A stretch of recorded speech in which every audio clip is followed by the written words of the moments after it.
In this video, we'll be looking at how to integrate 2x. So for this question, we'll be using the power rule. And the power rule states that you add 1 to the power divided by the total number of the power.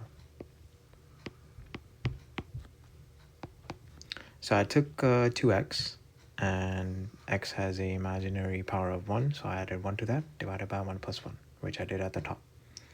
So we're going to get an answer of 2x squared divided by 2 plus c. Now we could simplify this further because we know that 2 divided by 2 is 1, which just gives us x squared plus c as our final answer. For this question, both answers should be valid. So yeah, that's how you integrate 2x.